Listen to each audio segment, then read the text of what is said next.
Aloha Ohana. Welcome to day 77 of our 100 Day Lives in 100 Days challenge. I know I'm like half an hour late to post for the 20th of June, but this is the 20th of June's post. Anyway, for the past 30 days, I've been exploring and sharing the Universal Declarations of Human Rights and having meaningful conversations about dignity, freedom, responsibility, and what it means to value people, human beings. Today, we're turning the page and starting a new chapter. For the remainder of this challenge, this 100 lives in 100 days challenge, I'll be sharing my book, Walking in Aloha 5 Steps to Living Your God Potential Life. And I think that the best place to start is where my story started. And my story didn't start on the stage. It didn't start writing books, not speaking or teaching, and definitely not traveling the world, but actually in fear. Because there was a season in my life when I didn't know if things were ever going to change or ever get better. I was trapped in an abusive relationship, hurting physically, emotionally, spiritually. I was helping everyone else out, worrying about everyone else, but I didn't know how to help myself.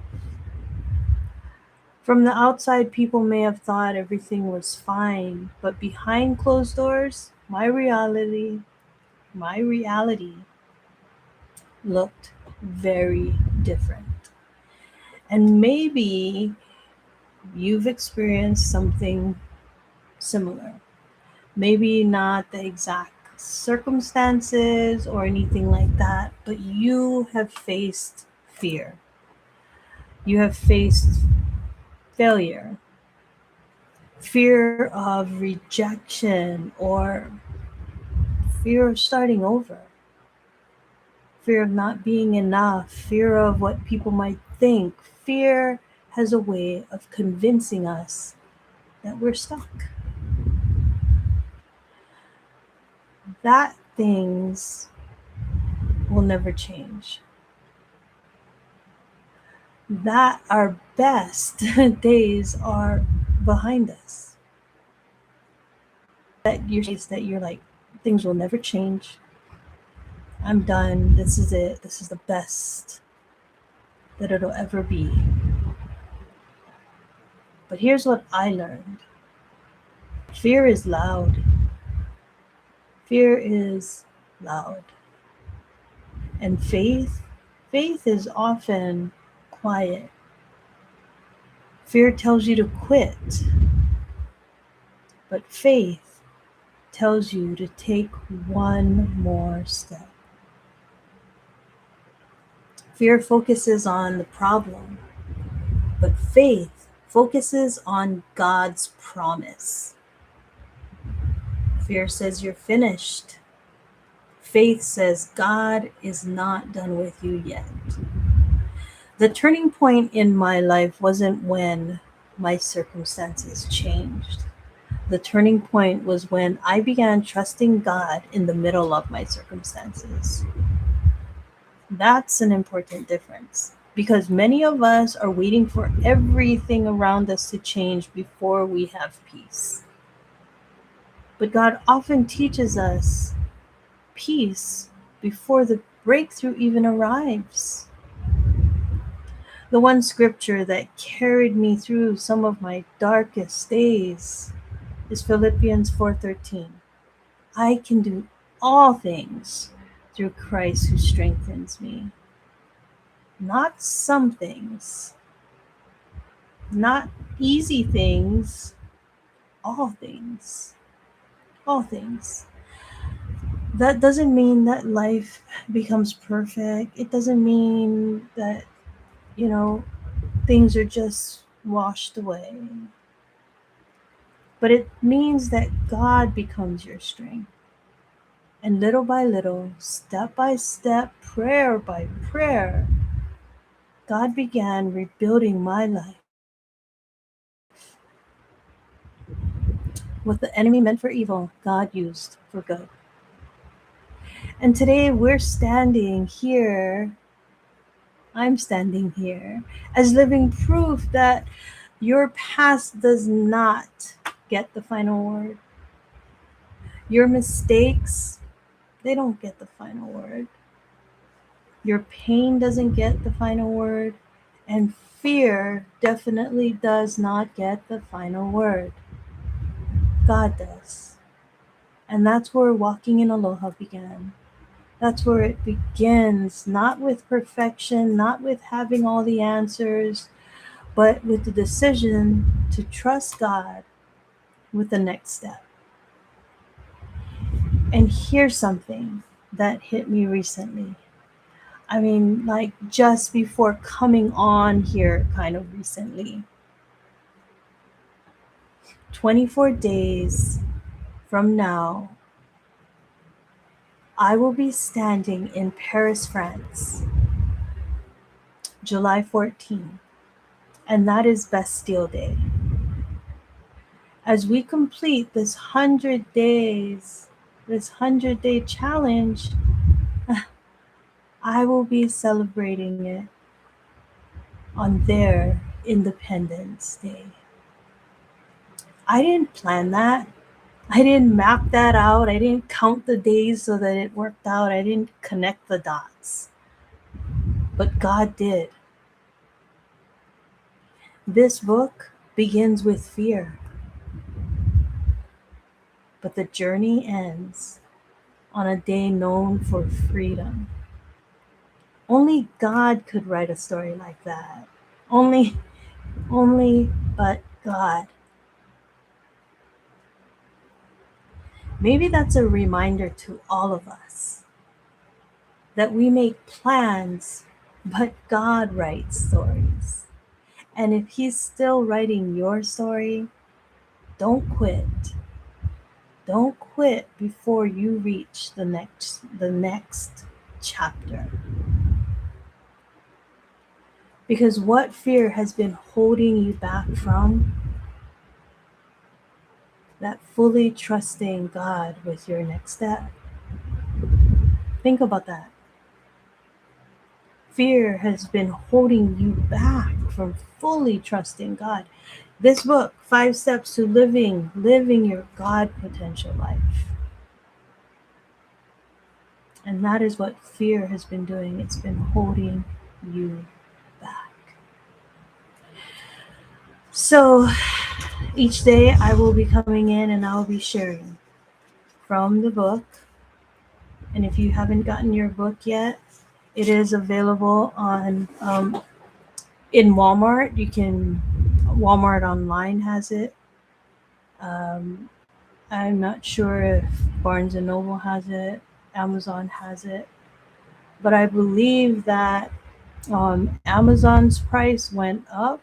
I'm not sure what it's at Walmart. So do try to look and see and get it at the best price. So let's start here. Turning fear into faith. You intended it to harm me, but God intended it all for good. He brought me to this position so I could save the lives of many people. Genesis 50:20. As I walked backwards on crutches, my fear of falling was overcome by the fear of Him coming closer and closer to me. He cornered me in our bedroom, the furthest room upstairs. I had nowhere to go. I told Him, "You can't do this. You can't keep me in here." He knew He was safe because no one else was home. My son was with his girlfriend. My cousin was out. The only one who may have been home was his son, but I wasn't sure. I didn't know. He closed the door behind me. I started to sweat. I felt my phone in my back pocket. I took it out and told him, "Let me out or I'm calling the police." He snatched the phone from my hand and smashed it. The glass cracked and pieces fell. He threw the broken phone down and said, "I pay for it. It's mine. I can take it away when I want." My heart pounded in my chest and I felt faint. I tried to move forward toward the door and he slammed me against the wall. I put my hands up to push him away. My crutches fell. He grabbed me by the wrist and held me against the wall. He glared at me and his eyes burned with evil. I fought to get away. I scratched him to try and get out, but I was not fast enough. He backhanded me and I felt my lips swell. I swallowed and I tasted something metallic. What could I do? I had nothing. Or did I? A small, still voice inside said, "You have a voice. Use your voice. I see you, and someone's listening." I slowly limped toward the window, moving backward, afraid to take my eyes off of him, and I spoke loud and clear. I said, "You can't keep beating me. You can't keep me trapped in here because no one's home.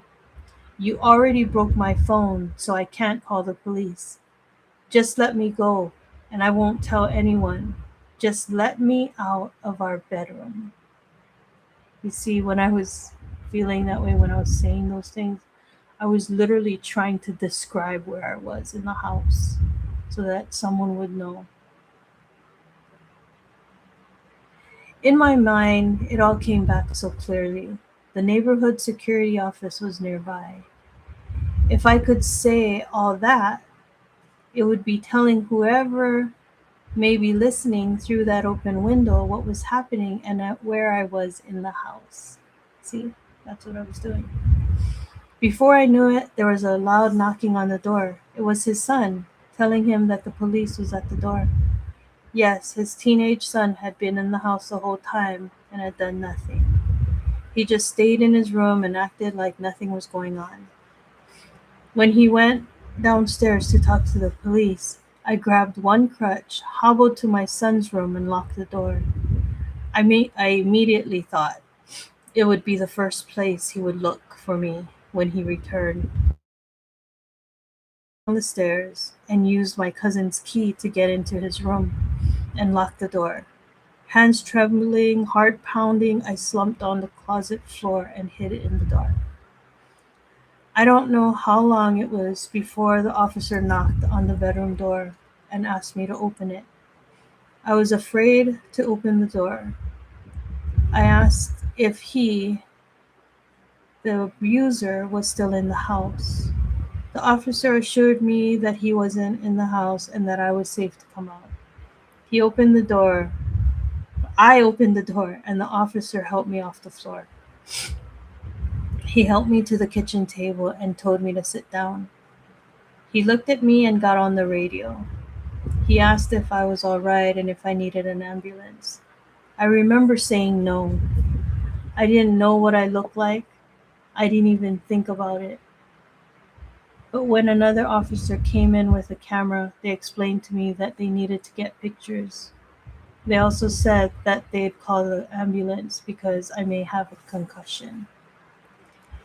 It shook me to my core. Only then did I cry. I knew it wasn't good. I was scared. I knew he would be so mad at me, and I was afraid of what would happen.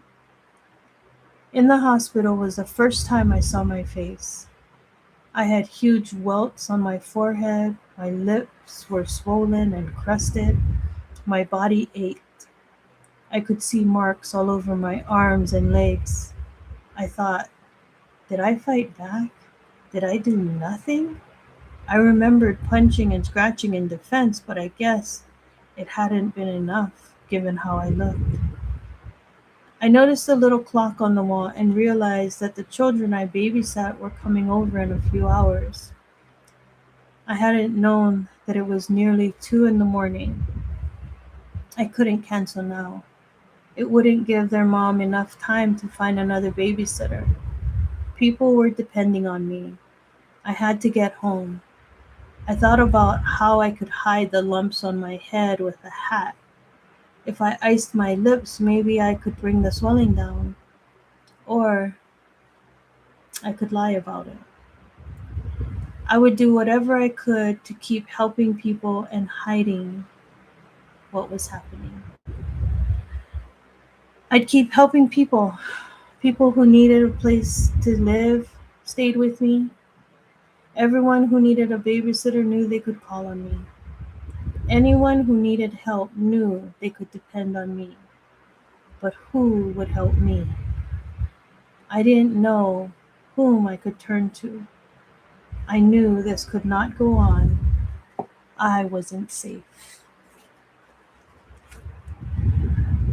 So as you see, that is the way the story starts. Starts with fear. So what fear has been holding you back from fully trusting God in your next step? Think about that.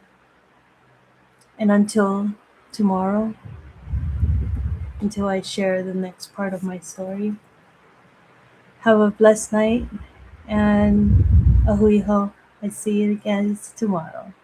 Bye.